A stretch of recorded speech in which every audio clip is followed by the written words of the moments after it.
Hello, I'm Food Daniel. Here are my predictions for the IWFL games to be played on May 30th. Pittsburgh Passion at the New York Sharks.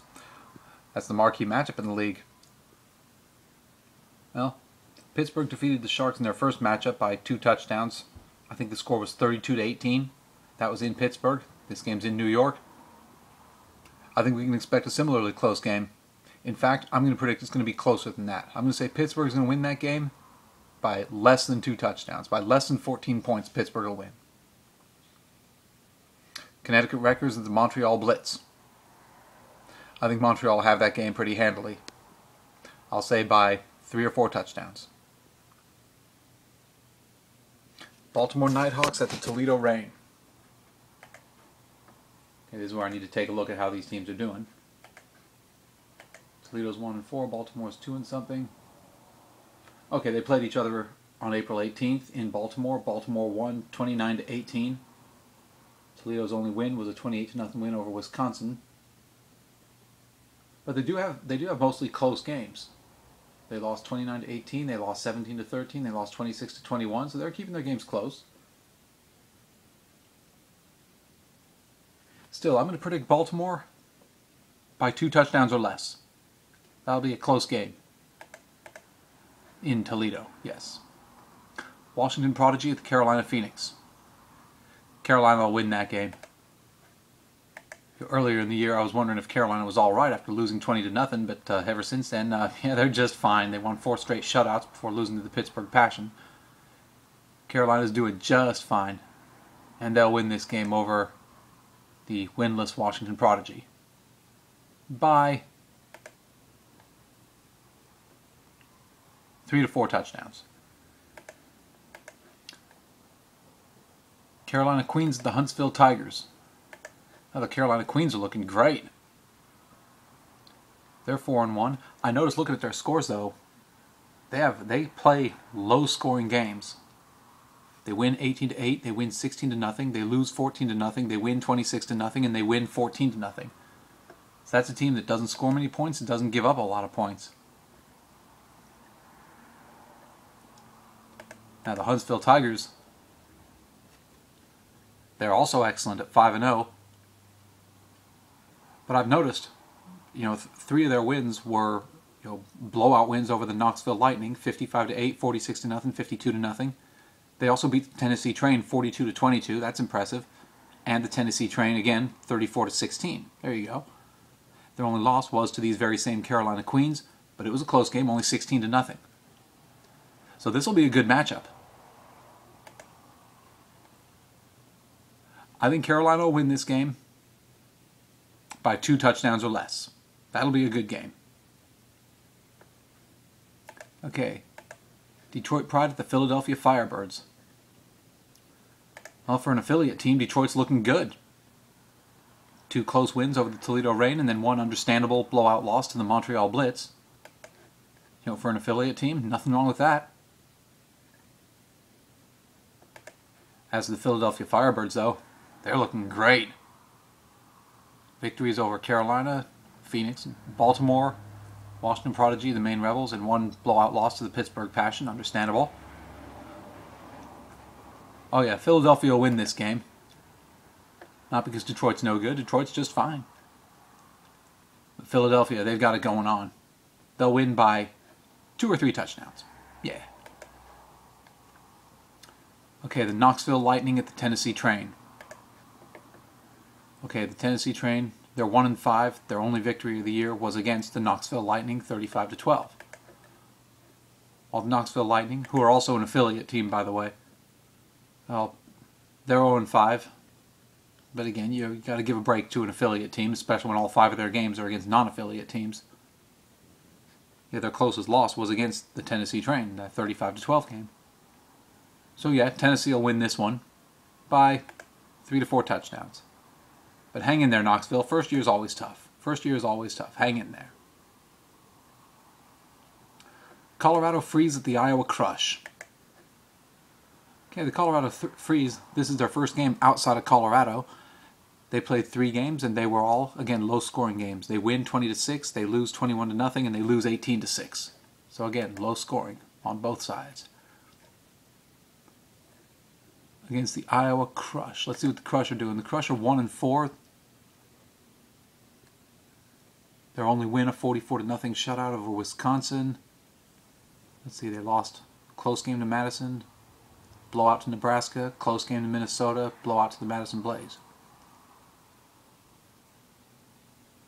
Okay, I think the home field advantage makes a difference here. I don't know quite what the distance from Colorado to Iowa is, but I imagine that's a big drive. That's a long drive. That's pretty much all day. It might even take 2 days. So I gotta assume a lot of Colorado players are gonna have to stay home. And if they're an affiliate team, it's a safe bet. They're a small roster team.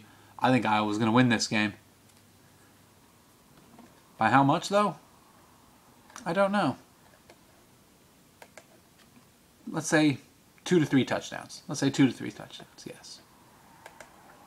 Okay, Madison Blaze, the Minnesota Vixen. This will be fun, especially because for those of us who watched the Madison Blaze Minnesota Vixen game, that the Vixen helpfully aired online so we could watch it. This ought to be another real close game. That was a very fun game they played that we got to see. Madison won 14-8 in overtime. This game will be similarly close. I'm going to pick an upset. I'm going to say Minnesota will win this game by 1 touchdown or less. Minnesota Vixen will win that game by 1 touchdown or less. Austin Yellow Jackets, New Orleans Crew. Gruesome win by the Yellow Jackets. Gruesome. Okay, and the game I'm looking forward to, the game I'm excited about. 2 teams, the 2 affiliate teams playing their first game of the year, both of them. It's the brand new Central Valley Mustangs out of Modesto at the Ventura Black Widows. Okay, the Central Valley Mustangs are the closest team to me. They're only an hour away.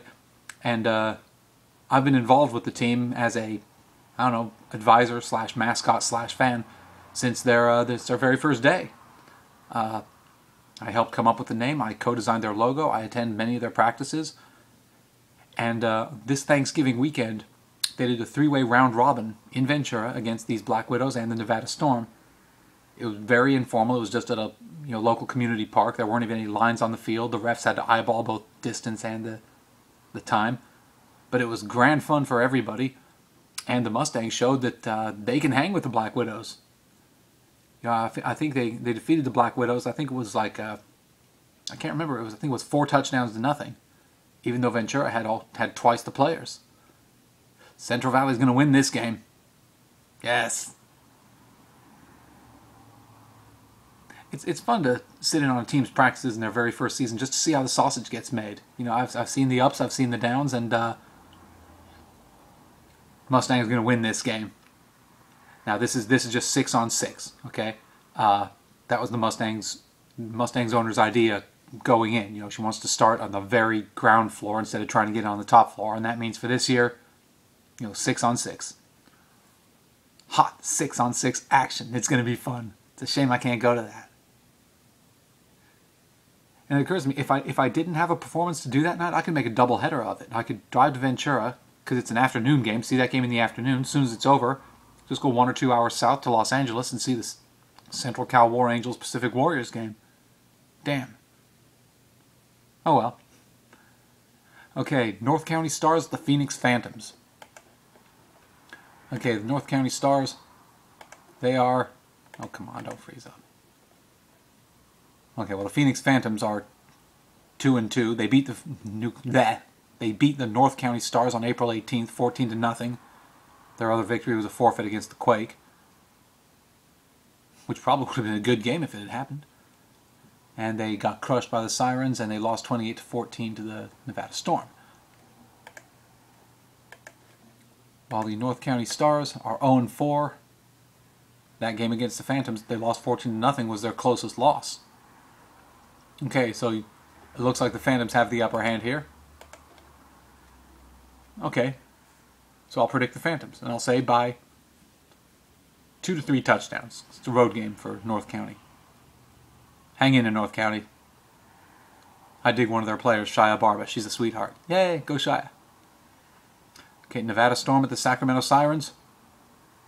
Gruesome win for the Sirens. Gruesome. Because all of them are. Utah Falcons at the California Quake. Assuming the game gets played, gruesome win for the Falcons. And that can... Wait. There is an interleague game I'll throw in here too. The Rocky Mountain Thundercats are hosting the independent Mile High Blaze. Let me see here. I have no idea what the Blaze are doing. Thundercats, they're 3-1. They beat the Colorado Freeze twice, beat the Colorado Springs Voodoo, and lost a surprisingly lopsided game to the Nebraska Stampede.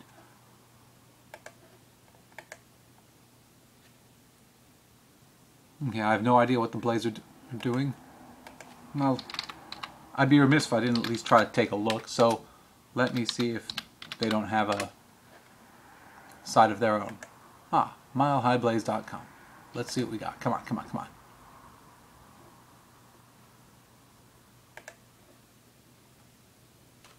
Okay, they lost to the Colorado Springs Voodoo on April 18th, 60-0. Then they lost to the Utah Falcons. Excuse me, I got that wrong. They beat the Colorado Springs Voodoo 60-0 on April 18th. Then they lost to the Utah Falcons 56-14. Then a week after that, they lost to the Tulsa Threat 28-0. Okay, so they're 1-2 with the one win being against Colorado Springs Voodoo. Now they're traveling to play the Rocky Mountain Thundercats. That's not a long road trip at all. I'll say the Thundercats, but I'll say it's going to be a pretty close game, between 2 or 3 touchdowns, okay? 2 or 3 touchdowns, Rocky Mountain Thundercats will win. And that completes my predictions for the IWFL games to be played on May 30th. Thank you.